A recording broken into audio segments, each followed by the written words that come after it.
Hello there. This is Philip Koerper. This is the Philip Koerper Show. This is episode 112. This is January 15th, 2020. Donald Trump had a big rally last night. Oh, he's still on fire. Still on fire. He loves to read the crowd at his Trump rallies. Donald Trump thrives on the rallies. It's hard for him to quit. It's hard for him to stop. He will go on and on. He loves it. He really is very good at listening to the crowd. I remember when he was a candidate, and initially I was a big Rand Paul supporter, so I wasn't really on this Donald Trump bandwagon. I didn't really honestly know very much about him. Just knew he's from New York, knew that he had been a Democrat. I was worried if he was really even a conservative. And I remember when I think he was at Liberty University, I'm not quite sure where he was, but he said, and he was quoting a scripture. He's trying to appeal to the audience there, and he said 2 Corinthians, and people kind of chuckled and laughed, and he picked that up. He's like, what? What did I say? Well, of course, we call it 2 Corinthians. It was something like that. He was quoting one of the Bibles from the New Testament, and he didn't really get the nomenclature down right. He's a little bit unfamiliar with that, but he was really trying to appeal to the audience. He was very savvy at that. He picked up on that. He knew he kind of said something wrong. So Donald Trump is very great with media. This is why he's a great debater, because he's smart, he listens, he knows who his audience is. He's very good at that. That's a great, it's very persuasive, I think, in front of the camera, in front of audiences. And if you haven't been to a Donald Trump rally, you should really go. They're just totally amazing. He's a workaholic. Oh, I just love this. It's great. And the enthusiasm is just amazing. It's so great to be around other liked people. So Donald, we keep winning. And Donald Trump, there's a Washington Post article. Donald Trump will transfer $7.2 billion for the border wall. This is great. This is money coming from the Pentagon. Well, a judge blocked all of this, the lower judges, but once it goes up a little bit, then he knew, and Donald Trump knew that this would be blocked. Oh, it's not blocked. It's totally legal. It's totally constitutional. These lower judges can just say whatever they want. They can try to block this. Then it's appealed and it goes higher, just as Donald predicted. And sure enough, those have been overturned. So yes, it's constitutional for Donald to move money from the Pentagon and move it around. He's at his discretion. So more money for the border wall. This is great. This is great news. I'm very supportive of a strong southern border. I'm so glad that Mexico is helping us now, and Donald has convinced them to no more caravans. The Mexican government is turning these caravans around and sending them back. So very good news on that front. I support legal immigration, not illegal immigration. So the Democrats did have their debate last night. Oh, it's not even going very well. Even Van Jones, CNN's Van Jones, said this was very dispiriting, the Warren and Sanders clash. And he called this debate cold oatmeal. Michael Knowles was laughing that he had to watch all of this, and it was just terrible. Pete Buttigieg is just making up stuff, talking about that we need to be strong, not only with foreign policy, but on climate policy. Of course, Donald Trump is strong with foreign policy. He knows that, so he has to just make up stuff. This Warren-Sanders clash is just unbelievable. So Elizabeth Warren, Pocahontas, has no history of being honest with anything. She is a chronic liar. She got into Harvard by saying she was a Native American. I mean, unbelievable lying. Okay, it's just unbelievable, beyond the pale. And so she leaks this thing that she was talking to Bernie Sanders back in 2018, and Bernie told her that no woman would ever be president. Okay, Bernard is crazy.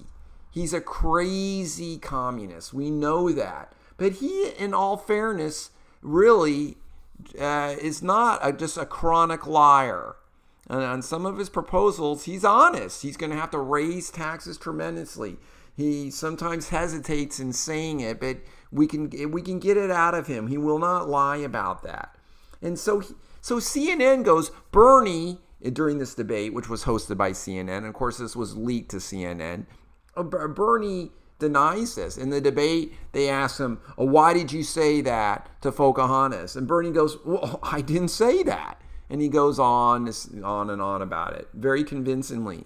And then they go over to Pocahontas and they go, how did you feel when Bernie said that to you? Oh, I mean, gosh, these questions, we all know questions are really not questions. Questions are statements. But for CNN to just blatantly accuse Bernie of doing this, Bernie's getting too high in the polls. I agree with Michael Knowles on this. And so they're trying to attack him. Oh, so terrible. And at the end of the debate, there was like maybe a handshake that was coming between Pocahontas and Bernard, and they didn't shake hands, and who knows. But whatever. Bernie's leading more in the polls. Pocahontas seems to be going down the tubes. Who cares? And none of these candidates can beat Donald Trump. None of these candidates are any good. We could go on and on about their policies. This was ridiculous. So anyhow, it's so funny. Michael Knowles tweeted, if this election were held in the 24 hours after this Democratic debate, Trump would win every single state, including Greenland. Oh, very funny. I'm sure some people think that that Michael Knowles is a real idiot by saying that. Oh, it's great humor. I love using humor to diffuse these people. Some of my friends are so mad at Nancy Pelosi. Today, she had a press conference where she just does gibberish, word salad. And she was in front of the Pledge of Allegiance, her poster again with the American flag on it.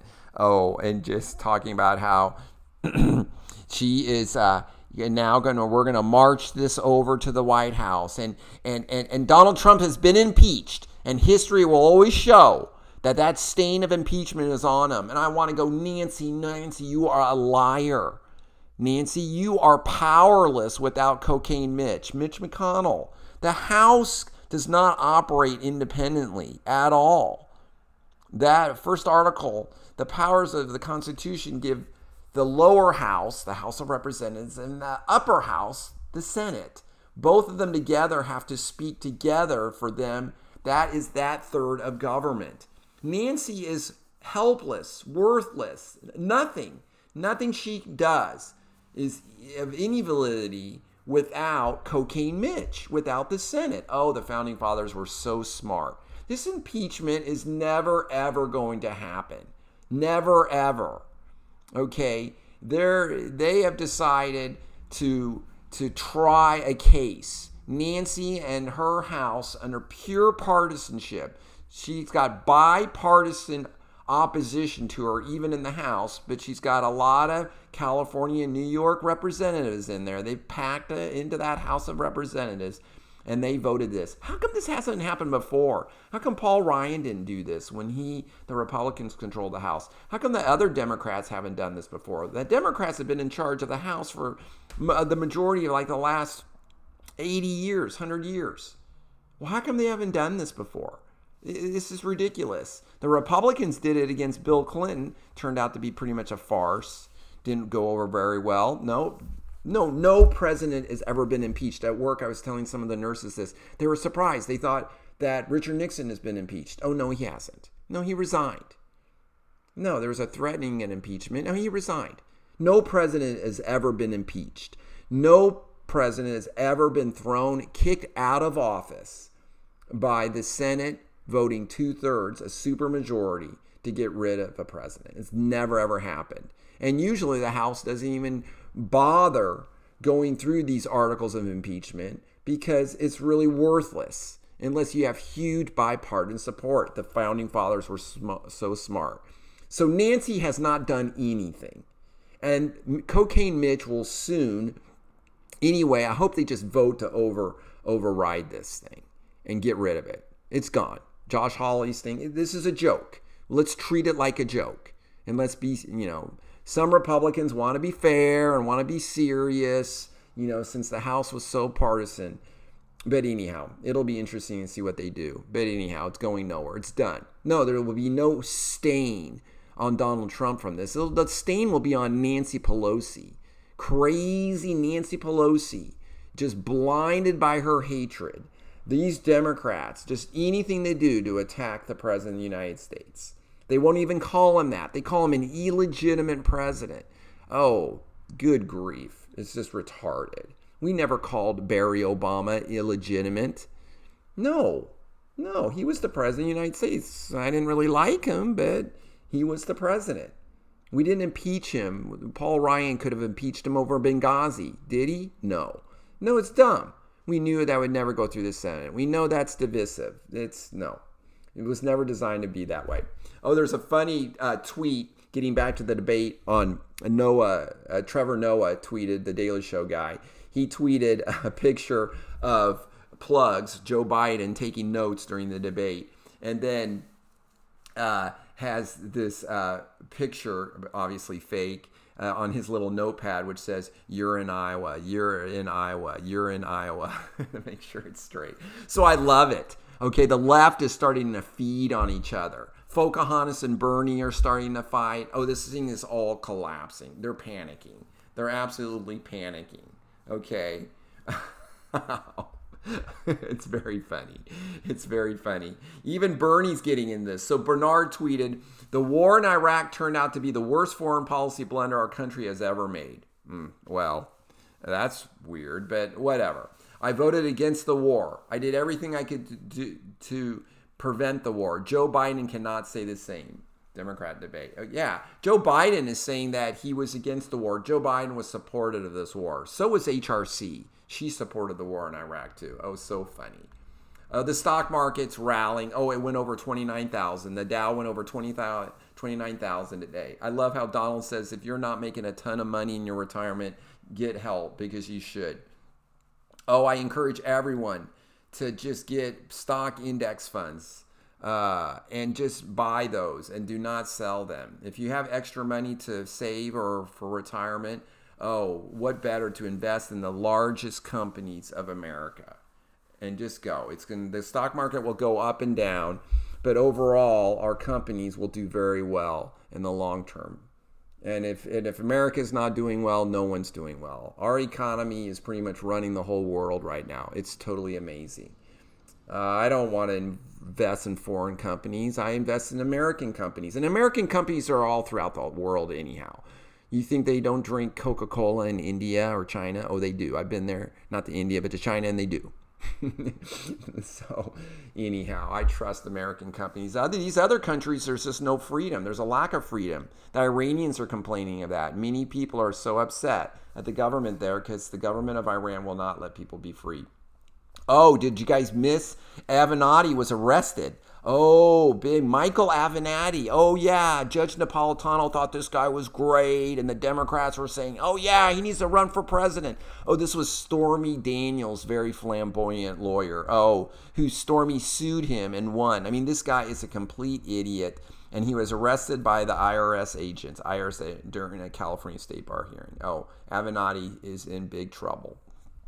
Oh, I do. Switching gears, I wanted to mention this story that I found. ABC World News reports on this, does this big 2-minute, 59-second, that's a long time, of this aircraft releasing jet fuel. So what happened is that this Boeing 777 took off and it was having some engine problems. So it had to dump its fuel before it can land. Planes cannot just safely land after they take off. These planes are so laden down with fuel. I think this plane was going to Shanghai, fully loaded with fuel. It can't safely land that heavy.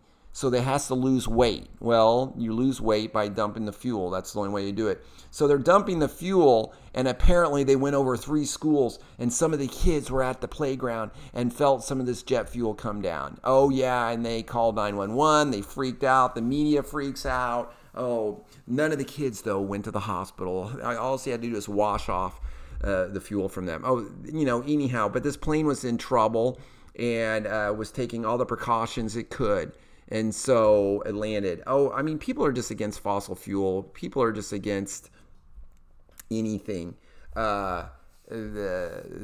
Against Delta, just whining and complaining. And these average media people are 27 years old, and they just really don't know much sometimes, and they're journalism majors. And of course, they're not experts on all these things, so they make up these big stories like this, the whining and complaining of getting a little jet fuel on you. It's like me spilling gasoline on me at the gas station, which I actually did the other day. Oh, and should we call 911? Should I get rushed off to the hospital? No, I just wiped it off. Big deal. Oh, just a complete overreaction by the media. Very, very sad, but not surprising. So anyhow, I just wanted to sum up. Very excited obviously about how well Donald's doing. Another great rally, and the Democrats are completely in disarray, which is fine. Nancy Pelosi will be laughed at from history for this failed fake impeachment hearings, and Cocaine Mitch will quickly dispatch of this, or maybe he'll drag it out. Who knows? Ted Cruz is saying, "Oh, we can have witnesses." So the big deal with Nancy now, she wants witnesses. Now, the House is supposed to investigate everything and then send it over to the Senate. The Constitution is very vague on all of this, right? So the House has some rules on this; those can be changed. The Senate has some rules on this; those can be changed. Cocaine Mitch is saying he's going off the Senate rules that they did on the Clinton impeachment. And that was 100-0 vote on these rules that they did.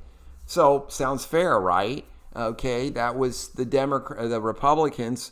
I think the Democrats was, I can't remember now. I think the Republicans were in control of the Senate. I think Trent Lott was doing this. I could be wrong. I can't remember who was in control of the Senate. I know the Republicans were in control of the House, and they started the impeachment articles. But the Senate acquitted Bill Clinton, of course. And so they're following those rules, but the Democrats don't want that. They want to drag this on. They're still fishing. They want to hear from John Bolton. They want to get more dirt on Donald. It's a never-ending thing. They want to drag this out as long as they can. They think it hurts Donald.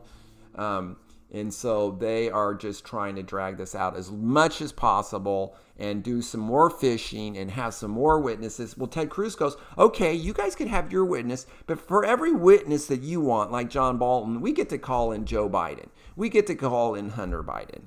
We'll bring these guys in. Okay. And we'll bring some of these people in that you do not want to testify. So anyhow, I'm not quite sure how that will happen, but I'm sure it'll work out very good. I wanted to close. I watched a YouTube, actually a video from our church, the Church of Jesus Christ of Latter-day Saints. Jeffrey R. Holland, one of our apostles, posted this, and I saw it on Facebook. And it's a video, it's a 13-minute video about a family. It looks like Arizona or Nevada or down in the Southwest. And these are members of our church.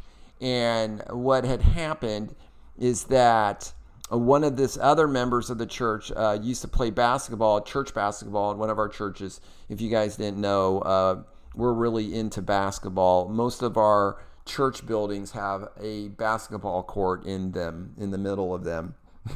So Latter-day Saints are really into basketball. When I joined the church at 19, I found this out. But anyhow, these two guys were friends, and they would get up early and play church basketball at the church. Well, then this one guy didn't start coming for a while. And what happened, this family, and they had 5 kids, and their youngest kid, and I think he was like 5 or 6 years old.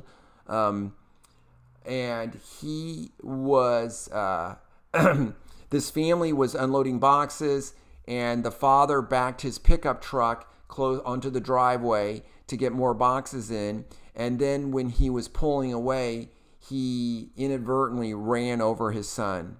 He felt like he ran over something. He looked down and he ran over his son and killed him. And so this is just a horrifying event. And you can imagine how devastated this family was, especially the father, for making a mistake like this. And so that other church member who used to play basketball with this guy, the church was kind of course, rallying around this family and trying to support them through this incredible grieving process. And this father felt terrible. Well, this guy really kind of encouraged him to play basketball with him at church like they used to in the morning, and came over to pick him up. And the father really didn't want to do this, but this guy kind of almost dragged him out to basketball. And over again, this allowed the father who ran over the son and was a real talker, and the other member of the church just listened. And this kind of friendship really, really helped this family get through this incredible trying time. And the basketball players and their little guy, Austin, I think Reynolds or whatever their last name was, Austin Shirts, that was the son who was killed. And so anyhow, it's a neat video about friendship, really, and how friendship can really help us get through some really tough times. Oh, what a great message, I think, for all of us in reaching out. This is what Jesus Christ, of course, taught us, is to love our neighbor. And what a great example of that. Oh, so thank you so much for listening. You guys can subscribe at iTunes, the Philip Koerper Show, or you can see I have a channel on YouTube, or you could go to my website, philkoerper.com. Thank you guys so much for listening. I assume you know how to spell my name because you can see it wherever you're seeing it right now. But you guys have a great time this evening, and I will talk to you guys later. Take care. Thank you so much. Bye-bye.